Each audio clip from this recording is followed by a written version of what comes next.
Welcome to the Invite Health podcast, where our degreed healthcare professionals are excited to offer you the most important health and wellness information you need to make informed choices about your health. You can learn more about the products discussed in each of these episodes and all that Invite Health has to offer at www.invitehealth.com/podcast. First-time customers can use promo code podcast at checkout for an additional 15% off your first purchase. Let's get started. When it comes to feeling tired, most people have probably experienced this to some degree throughout your life. Now, what causes that? What causes this fatigue? Is it due to lack of sleep? Are you overly stressed out because of your job? Or maybe it is the foods that you're eating are not providing you enough of the true nutrients required for cellular energy production. So today I want to talk about an important point when it comes to energy production. And that is, as we get older, our body makes less and less natural cellular energy in the form of ATP, which is adenosine triphosphate. So oftentimes we get questions like, what should I take if I feel like I'm a little sluggish? Should I turn towards something like Ubiquinol, or maybe should I look at something like Ginseng? And to be honest with you, they're both really good options, but I want to kind of differentiate between the two so you have a good understanding as to what may suit your needs better. I'm Amanda Williams, MD, MPH, and let's get right to it. Let's talk about energy. And for so many people, this can become, maybe it's a once in a while occurrence, and then it becomes more and more frequent to the point that you find yourself every day feeling like you're dragging. Now, if this is the case, I always advise that you go in and you have comprehensive blood testing done. You want to make sure that there's no underlying reason as to why your energy levels have kind of plummeted. And many times we can find that hormones are a major factor in this. And I'm not just talking about your sex hormones. We can look at the thyroid hormone. We can certainly look at impacts that glucose and insulin can have on our energy. So it's always advantageous to make sure that you have comprehensive hormone testing along with just your standard run-of-the-mill annual physical type blood testing. So looking at things like your complete blood count, looking at your iron and your ferritin levels. These are all very important because they can give us little clues as to why perhaps we're feeling sluggish, and then what steps you can do to try to correct that. Because at the end of the day, that's always what's most important, is finding that root cause. So now if we look at CoQ10, oftentimes people get confused when you hear coenzyme Q10. It's like, well, is that the same thing as ubiquinol? Yes, it is. So coenzyme Q10 is naturally occurring in the human body, and it's made in the electron transport chain. Not that we're going to get heavy into biochemistry here, but we have to recognize that this is naturally occurring, and we can actually have our serum blood levels tested so you can see how much CoQ10 is actually circulating throughout your body at any given time. And this is really important, especially in the setting of chronic disease states. So if someone has cardiovascular disease, especially things like heart failure, you always want to make sure that you're having your CoQ10 levels tested, because if they're showing that they're very low, then you want to make sure that you're supplementing with enough coenzyme Q10 to really set yourself up for more optimal energy production coming out of the cell. And when we talk about cellular energy production, we're really looking at the mitochondria. And we know that within the mitochondria, that's where ATP is derived, and that's the adenosine triphosphate. So this is why we always look at coenzyme Q10 as being so integral to so many aspects of our day-to-day functioning. And as we get older, the body's efficiency in terms of that electron transport chain and the manufacturing of coenzyme Q10 begins to diminish. And when that happens, then you can start to feel more and more of that sluggishness. So this is why, number one, if you can find out what your CoQ10 level is by having that blood test done, great. Most people, their doctor probably won't run that. So what we do know is that as we get older, the body naturally makes less and less of the coenzyme Q10, which functions not only as a cellular energy producer, but also it is a very, very powerful antioxidant in the body. So we know that we need to have antioxidants to fend off all of the different free radicals to which we're exposed to on a regular basis.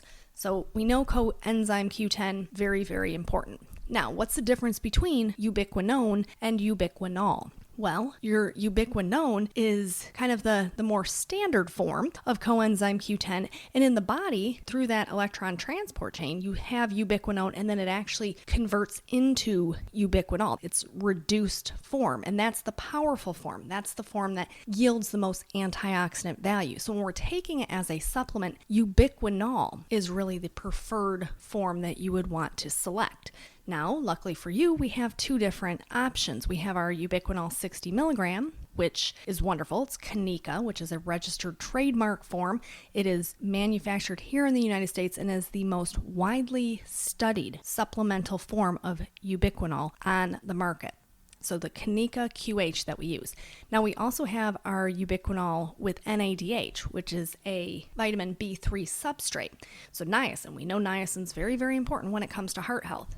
So those are your two options when it comes to the ubiquinol. And we know that ubiquinol is that form that gives us more of the antioxidant defense. And that's really what we want to seek out. And we know that we need this for every cell within the body.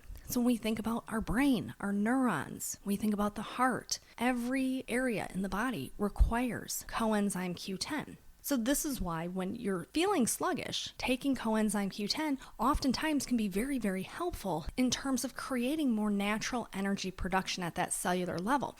Now, however, many people when they're taking ubiquinol probably don't necessarily feel like, hey, I feel a lot more energetic, but it doesn't mean that you're not creating cellular energy.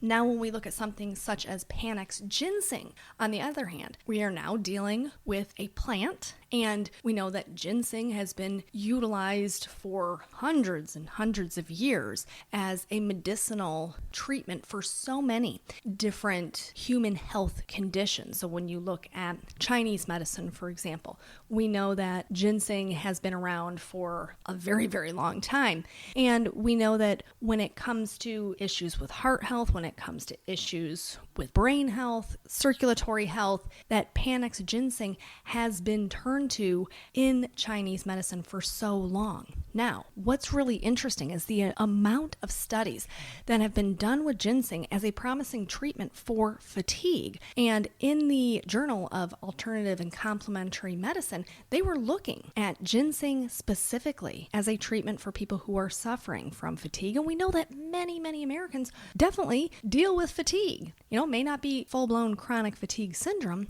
but just feeling like you're just not yourself. And this is a reason why we always want to make sure that we, first and foremost, are replenishing things that we know are lost through the aging process. So this is why we take ubiquinol every day. But then if we're also having that really just lack of energy, then we would want to consider adding in additional energy support supplementation via ginseng. So when that question comes up and say, which one should I take? I feel like I'm sluggish. I feel like I have no energy. Should I take coenzyme Q10 or should I take ginseng? I always say take both because we know that the ubiquinol is required by the body. And if we're lacking it, we want to replenish it. And then we add, as an added bonus or benefit, we add in that ginseng, which can do so much to really rev up the body's ability to produce additional ATP, or that adenosine triphosphate. So this is why when we look at the difference between the two work wonderfully, synergistically together. And this is a really nice way for you to approach any of your energy lacking needs, is to consider things such as daily supplementation with ubiquinol. And then you can look at something like our Energy HX, for example, which is going to yield you that Asian ginseng along with the Kanika ubiquinol. So this is a good way to partner up the two together. Like I said, they work synergistically together. So Energy HX, definitely something worth checking out. You can go to our website, invitehealth.com, and check out the Energy HX. And you will be surprised by the way that you feel once you start to create more balance. And always remember, things aren't supposed to work instantaneously. So if we have a deficiency in something, such as the ability to produce energy, it's going to take us a little while to be able to kind of rev up those engines again. But definitely check this product out. Thank you so much for tuning into the Invite Health podcast. Remember, you can find all of our episodes for free wherever you listen to podcasts or by visiting invitehealth.com/podcasts. Now, do make sure that you subscribe and you leave us a review. You can follow us on Facebook, Twitter, and Instagram at Invite Health, and we will see you next time for another episode of the Invite Health podcast.